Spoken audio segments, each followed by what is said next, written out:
안녕하세요. 돈 버는 간판 용쌤입니다. 오늘은 사장님들이 간판 견적받을 때 가장 많이 속는 포인트 5가지를 정리해 드리겠습니다. 이 영상 하나만 제대로 보셔도 간판 비용에서 적게는 몇십만원, 많게는 100만원 이상까지 충분히 아끼실 수 있습니다. 간판 상담하다 보면 사장님들이 가장 많이 하시는 말이 있습니다.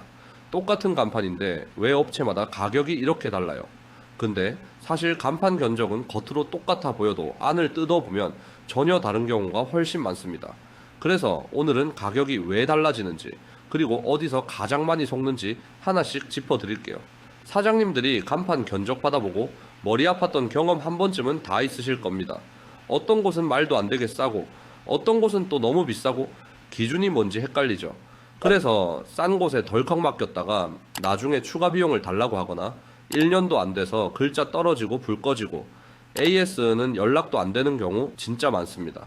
그래서 제가 특히 처음 창업하시는 분들께 항상 드리는 말이 있습니다. 간판 견적은 단순히 싸게 하는 게 현명한 게 아닙니다.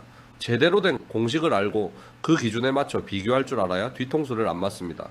첫 번째는 자재 등급 차이입니다. 채널 간판이라고 다 같은 채널 간판이 아닙니다. 안에 들어가는 LED 밝기, 방수 등급, 철판 두께, 배선 마감 방식까지 업체마다 전부 다릅니다. 처음 설치했을 때는 잘 모르지만 몇 달만 지나도 밝기 차이가 나고 색이 누렇게 바래거나 일부 글자만 안 켜지는 경우가 생깁니다.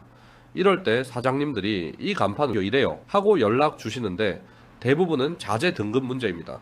그래서 견적서에 자재 스펙이 안 적혀 있다면 그 견적은 무조건 다시 확인하셔야 합니다. 두 번째는 시공비 포함 여부입니다. 견적이 유독 싸 보이는 곳들이 있습니다. 근데 자세히 보면 제작비만 적혀 있고 시공비가 빠져 있는 경우가 많습니다. 특히 스카이차 비용, 고층 작업 비용, 인원 추가 비용은 처음부터 포함인지 아니면 현장에서 추가되는지 꼭 확인하셔야 합니다. 실제로 설치 하루 전날이나 설치 당일에 이건 별도입니다 하고 비용이 붙는 경우 정말 많습니다. 세 번째는 기존 간판 철거 비용입니다. 이미 간판이 달려있는 매장인데 견적서에 철거 이야기가 없다면 이건 위험 신호입니다. 기존 간판 철거는 생각보다 손이 많이 가는 작업입니다. 그래서 설치 당일에 갑자기 철거비가 추가되는 경우가 많습니다. 견적 받을 때 기존 간판 철거가 포함인지 별도인지 이 한 가지만 확인하셔도 쓸데없는 지출을 막을 수 있습니다. 네 번째는 디자인 비용과 수정 횟수입니다. 간판은 한 번에 디자인이 확정되는 경우가 거의 없습니다. 로고 크기 바꾸고 글자 간격 조정하고 색상 다시 보고 수정이 여러 번 들어가는 게 당연합니다.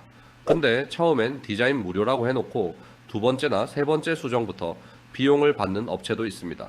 그래서 디자인 수정은 몇 회까지 가능한지, 추가 비용은 언제부터 발생하는지 처음부터 명확하게 확인하셔야 합니다.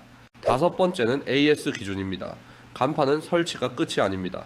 설치 후에 조명 하나만 나가도 매장은 바로 티가 납니다. 손님 입장에서는 여기 오늘 문 닫았나? 하고 그냥 지나쳐 버릴 수도 있습니다.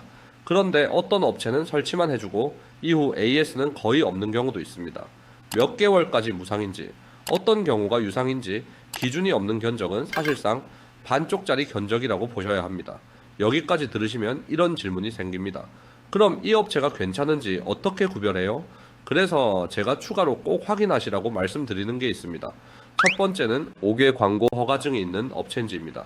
이 허가증이 없다는 건 법적으로 간판을 달 자격이 없는 업체라는 뜻입니다. 이걸 모르고 맡겼다가 나중에 구청 단속 나오면 철거, 과태료, 재시공 전부 사장님 부담입니다. 정상적인 업체라면 허가증 사진 요청해도 절대 숨기지 않습니다. 두 번째는 5개 광고 배상 책임 보험입니다. 간판은 안 떨어질 것 같아도 떨어질 수 있습니다. 태풍, 강풍, 노후, 시공 불량 중 하나만 터져도 사고로 이어질 수 있습니다. 이때 보험이 없으면 업체는 연락 안 받고 배상은 전부 사장님 몫이 됩니다. 그래서 실제로 진행하기 전에 보험 가입 여부는 꼭 확인하셔야 합니다. 세 번째는 포트폴리오입니다. 단순히 사진 몇 장 있는 포트폴리오 말고 다양한 종류의 간판을 해봤는지, 그리고 지자체나 공공기관 같은 공신력 있는 프로젝트를 해본 경험이 있는지 보시는 게 좋습니다. 이런 곳은 서류, 안전, 품질, 납기 전부 검증된 업체일 가능성이 높습니다. 네 번째는 외주 시공인지 자체 시공인지입니다. 외주 시공 업체는 문제가 생기면 서로 책임을 떠넘기기 쉽습니다. 반대로 자체 시공, 자체 직원을 둔 업체는 누가 언제 어떻게 설치했는지가 다 기록으로 남아 있어서 AS 대응이 훨씬 빠르고 정확합니다. 정리해 드리겠습니다. 간판 견적은 싸게 받는 게 중요한 게 아닙니다. 나중에 돈 더 안 나가게 받는 게 진짜 중요한 겁니다. 오늘 말씀드린 기준 중에서 하나라도 명확하게 설명 못하는 업체라면 그 견적은 아무리 싸도 다시 한번 고민해 보셔야 합니다. 혹시 지금 간판 견적을 알아보고 계신데 이 가격이 맞는지, 이 업체가 괜찮은지 헷갈리신다면 아래 고정 댓글을 확인해 주세요. 간판 상담 링크 남겨두었습니다. 편하게 물어보셔도 됩니다. 오늘 영상이 도움되셨다면 좋아요, 구독, 알림 설정까지 한 번씩 부탁드리겠습니다. 지금까지 돈 버는 간판 용쌤이었습니다. 감사합니다.